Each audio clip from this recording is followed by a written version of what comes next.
Hi, it's Gianna, and today we're going to be making meringues, which are a little French dessert made by whipping egg whites and sugar together. So first, I have 3 egg whites, which I've separated from the yolks. And you can use these yolks for a different dessert. You can hold on to them, or you could just throw them out. It's your choice. So we've weighed these, and they are 95 grams. We want to know the weight so we can have twice as much sugar, because he wants twice as much sugar as egg whites. So I'm going to start with my sugar.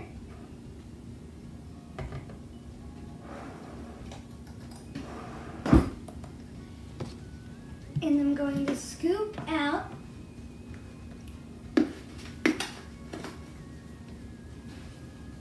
the weight that I need.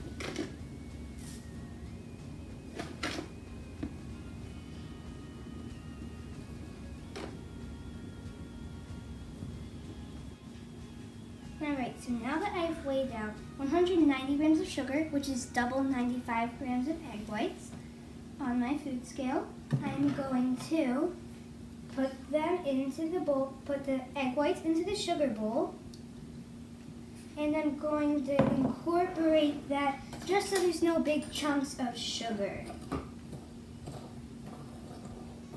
I'm going to mix it until all the sugar is a little bit covered by egg whites. It doesn't need to be totally incorporated.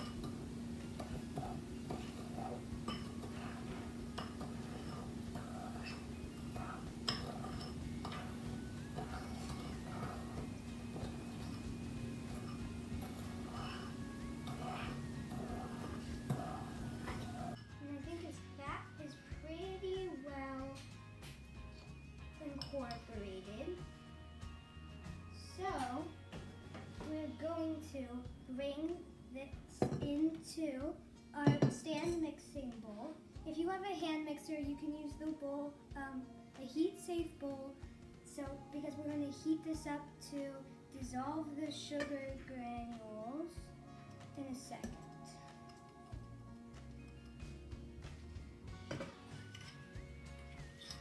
Make sure you get as much out as you can. It's very important to have just the right amount of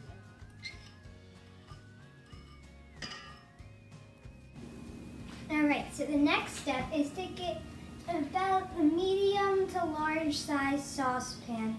And you are going to fill it about a quarter of the way up with hot water. And you're going to put it on the stove so it'll boil. And then we're going to bring our egg whites and sugar, and we're going to put it on top of the hot water, and we're going to take a wooden spoon, a heat-safe spoon, and we're going to start mixing it. You don't have to constantly mix it. You just want to get it mixing so everything hits the heat.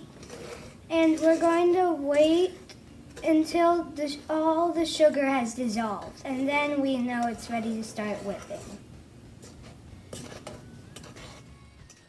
Alright, so now that all the sugar has dissolved, I've turned off the heat on the water, and I'm going to carefully take off the bowl.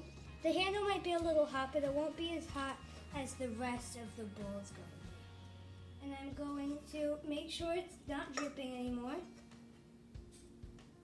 I'm going to bring it into my stand mixer. If you have a hand mixer, you can put it on the platform you're going to use for that. But I'm going to start whipping it on a pretty low speed,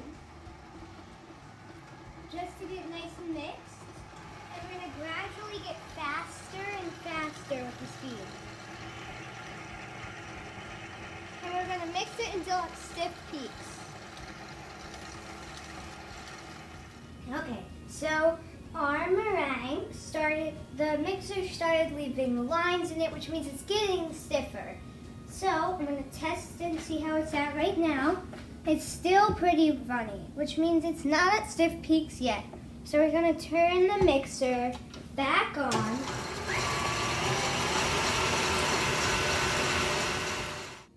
Okay, so it looks pretty stiff now. So I'm going to kind of lift it up. And you see how it's not dripping from the mixer at all, which means that's ready. That's stiff peaks. So the next thing we're going to do is we're going to take our flavoring. Today I'm using vanilla bean. So we're going to take our flavoring and we're going to put it in.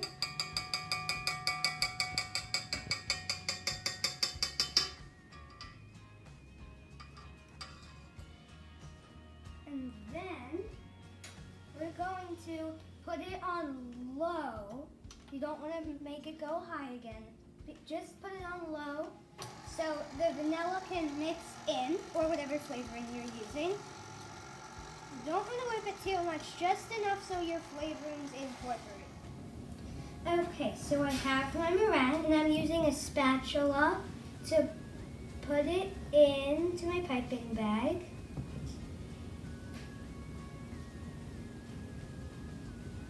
And we're going to put, after we're done piping, we're going to put them in the oven at 215 degrees Fahrenheit for about 35 minutes. It'll get them a little bit chewy on the inside, which I think is really good. You can bake them for a little bit longer if you'd like, but that's how long we're going to bake them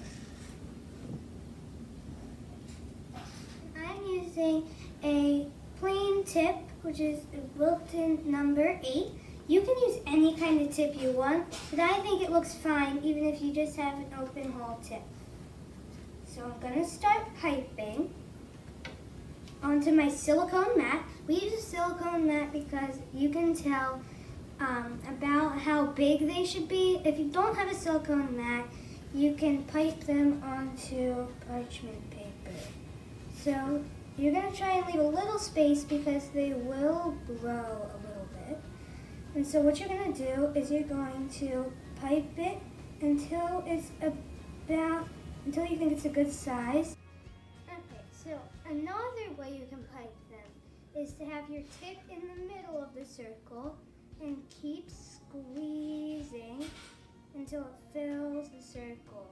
And then you can bring it up and it could have a little peak on top, which is what I think is really cool.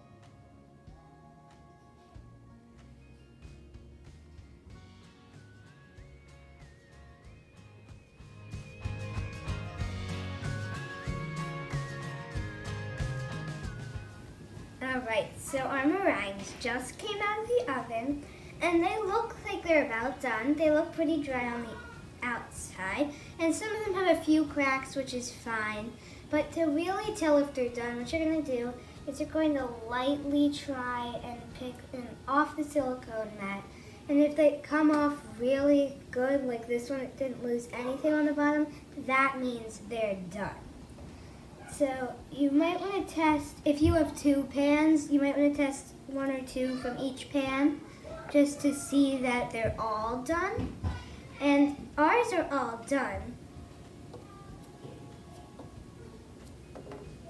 because they're all coming off really good on both of our pans.